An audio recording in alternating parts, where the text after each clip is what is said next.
Oh my God, that was pretty heart-wrenching. Thank you for that. Unexpected. And of course, I miss Alex so much. It's not the same without him, but we're doing this for Alex, so Alex lives on.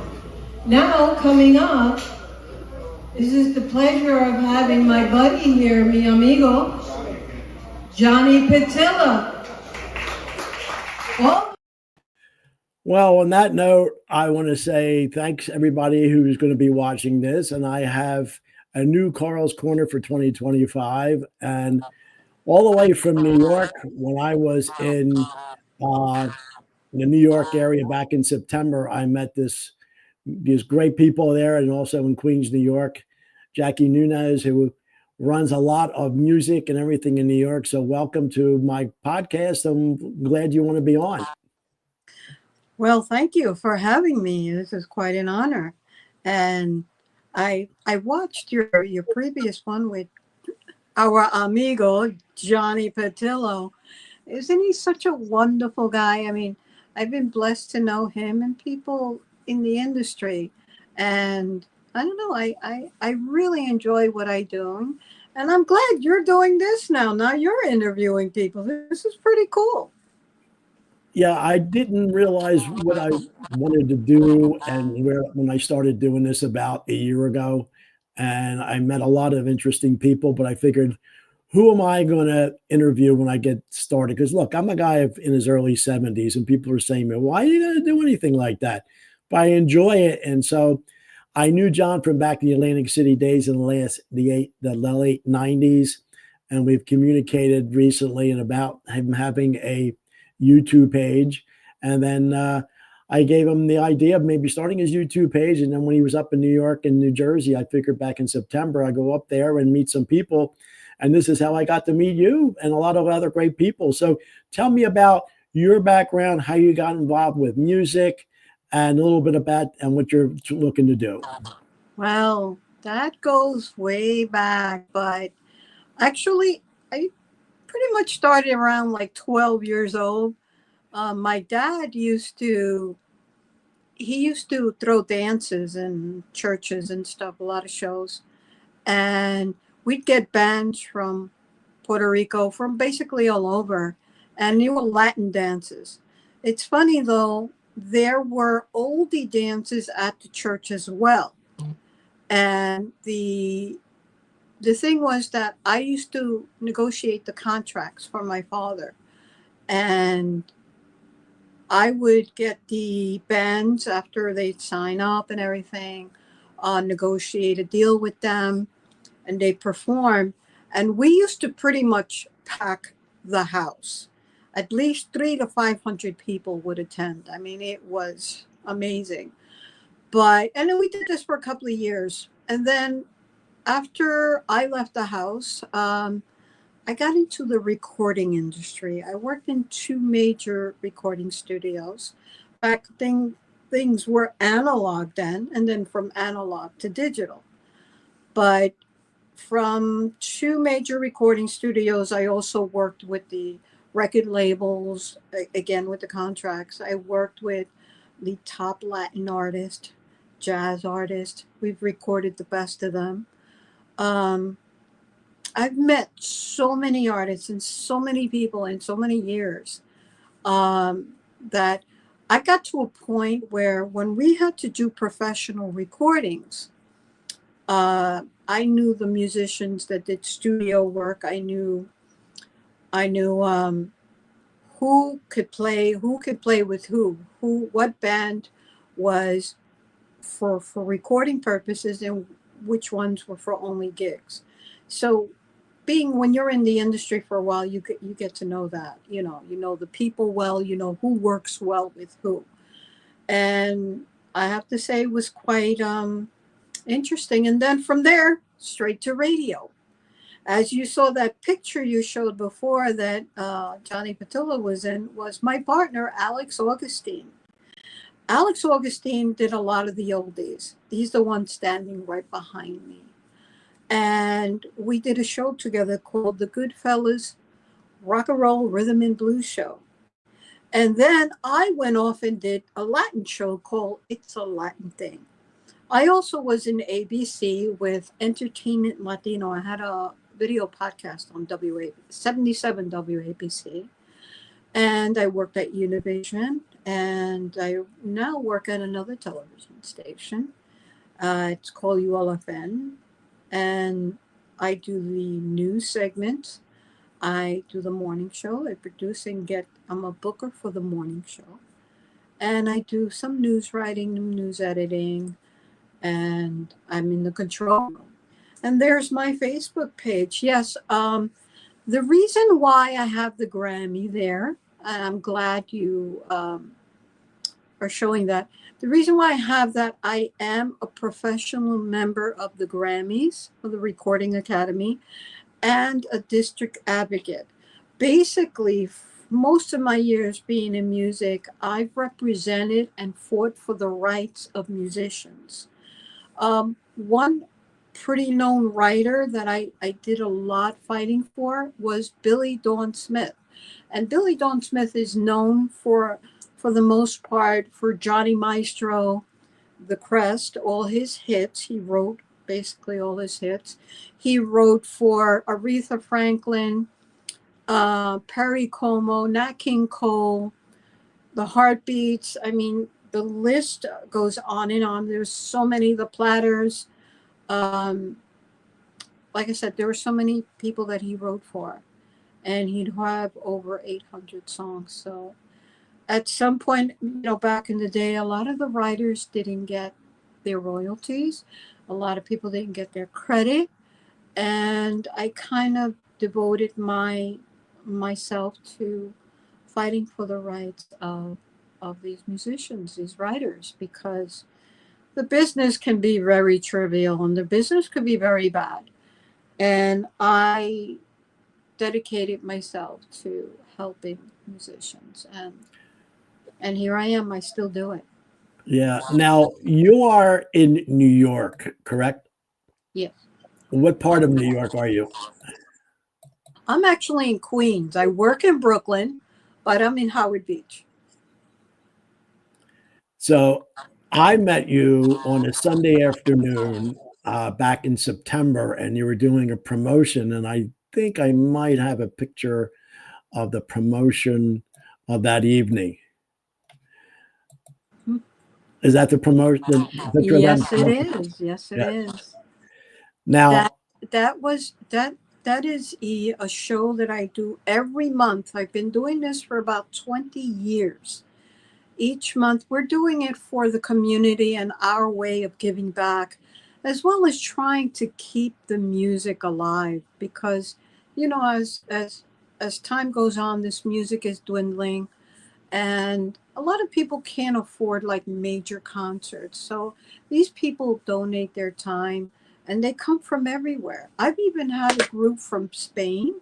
I had a group from Florida, from Washington D.C. I had it from basically everywhere, and a lot of legends have attended, have been at the Goodfellas for good reason, because like I said, it's for the community. It's our way of giving back, and I've been doing it for like 20 years now. well, I have a little video that I have with John and Bob D'Amato that maybe we could get on. Maybe then if we do a couple more podcasts about mentioning what the club was about. So I'm going to just play this right now. Start talking. Hey, Johnny, how you doing, Johnny? Hey, Bob D'Amato. I'm glad that you're in New York today. Come on, yo. Tell them where you're at. We are at El Rey. This is the Goodfellas Club today. Johnny came to the Goodfellas Club today, and I'm so honored to be on the same bill with him. What a treat. This is great. We said, what'd you say in that thing? About 6 months ago, I texted Johnny, and I said, Johnny, hopefully we'll do a show one day. And he wrote back, you never know. Here we are. Here we are. And you never know. We're now doing a podcast 4 or 5 months later after that. So yeah, that gives people a little bit of flavor. So you had many other guests that night. And how late did you go that night?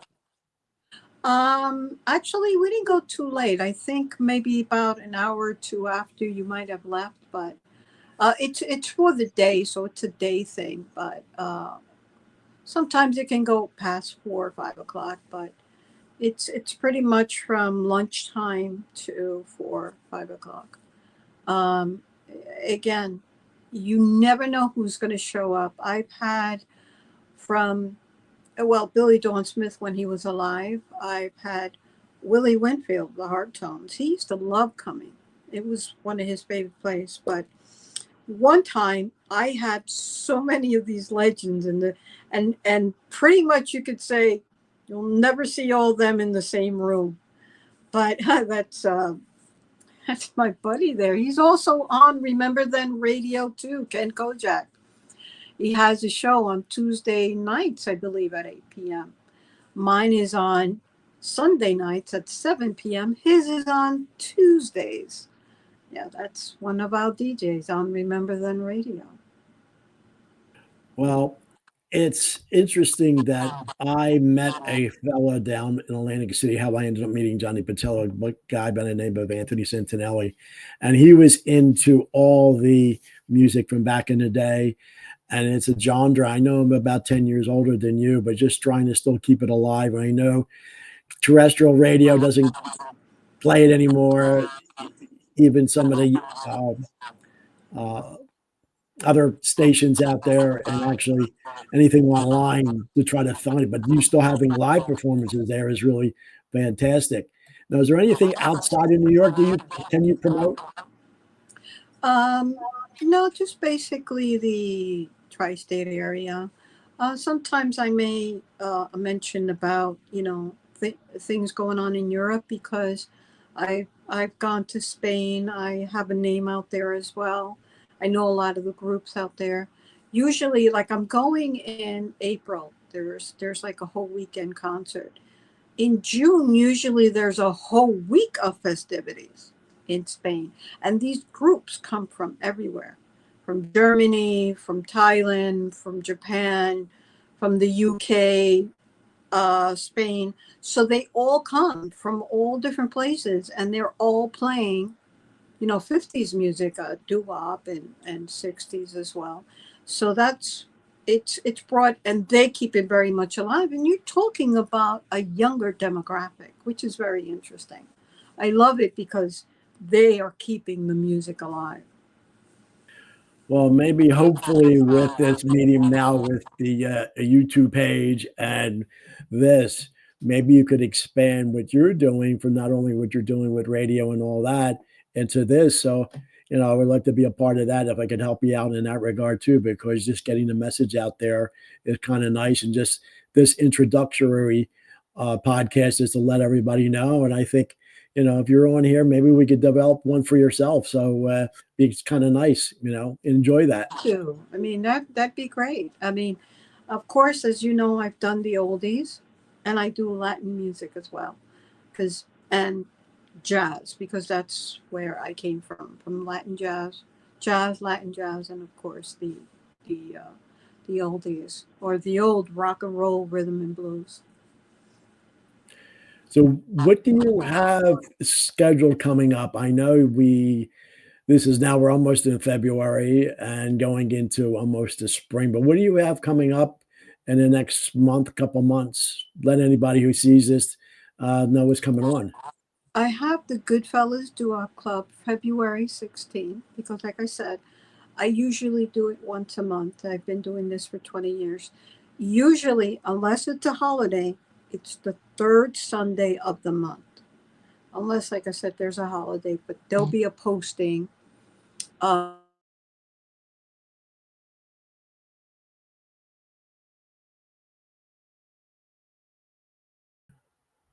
What happened? Do we lose your voice?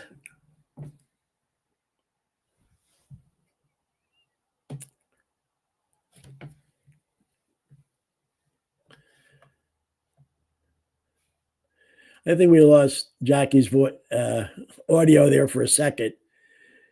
Can you press a button? You lost your audio.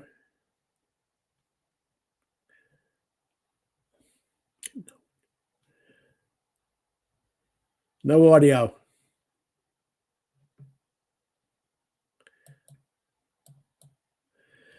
All right, this is what happens when you have live uh, video. Sometimes the audio goes out.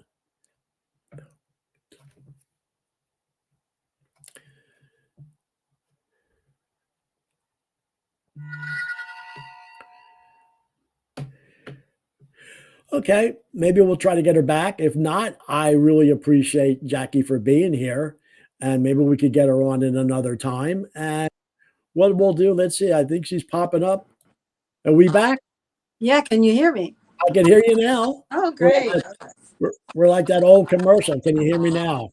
The Verizon. Yeah. Yeah, I was saying before that I have a show coming up February 16th. Usually every third Sunday of the month, unless it's a holiday, then of course I won't have one unless it's either a week early or a week after, depending when the holiday is.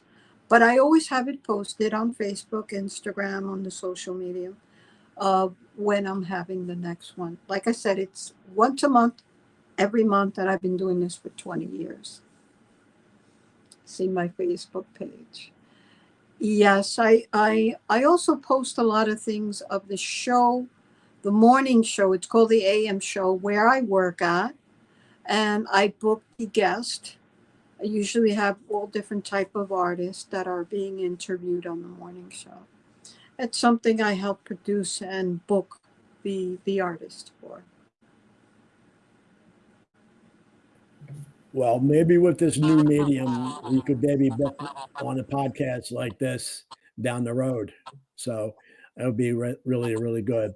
Seems like I'm actually having a little bit of internet situation myself too, for whatever reason. But Jackie, anything in particular? Maybe you just wanted people to go, and maybe we'll keep this short and sweet for this first one, and then maybe we could schedule you on, another one sometime, in the near future. Okay. I mean, I think we can, and we'll have a lot of material to cover because we know so many people. And of course, when it comes to music, that's endless. But yes, I like to schedule something and see what we can do from here because I can get many guests for that matter, you know, and Now, all different types of music. is there any way you could do a lot of maybe some taping at the club when you do the Goodfellas Club? Now, you're not going to be doing another one until February, correct? Correct. Well, maybe you could go on, what's that, the third, they come on before it, promoting it, and then afterwards you could actually, maybe show some of the highlights from with some video on that, maybe for, return. Okay. I mean, I think that'll work. And then, or I could take some videos and we can incorporate it into the interview here. That sounds good. Like I said to the people I actually interviewed, everybody's story has to be told, and I think in this new medium is a great way to have it out there. And I want to thank you for coming on. I guess, shame for the little technical difficulties, but we'll get through that. We'll And get anything through in that. closing, because I'll put this on your Facebook page probably sometime tomorrow morning. I know we have a time difference; it's almost 10 o'clock your time. But anything in closing you would like to say before we do the next one in about a month? Well, I'd like to thank you for, having me on, and I would definitely love to do more of this. I think it's quite interesting. You never know a person until you really interview them. So we have a lot to talk about and go over. So, when you're ready, I'm here. Yeah, why don't we do that? Why don't we do like a little promotion before the next Goodfellas Club in February, and then we could discuss that. And when you have some video, we could do some more over there and build from there. So, there, I want to thank you again, Jackie. Tell everybody where you're at, because I'm in California, you're in New York. Tell them where you're at again and what I'm you do. in New York. I'm in actually Queens. I work in Brooklyn, and welcome to you. You're more than welcome to come. The Goodfellas Do Up in More Club. That's usually held at 7516 Rockaway Boulevard, and that's in Woodhaven. Like I said, it's usually every third Sunday, unless it's a holiday, and it's posted just about everywhere. Yeah, and you can tell people you got your podcast. It's going to be on your Facebook page, and it's going to have a link to the YouTube page, and anybody's going to be able to watch this and the prep for the following month. So I do thank you again, Jack, and we'll be talking off camera, maybe setting the next one up. And I want to thank you again. Thank you so much. It was a pleasure. This is fun. We got to do Was it it? again. You got it.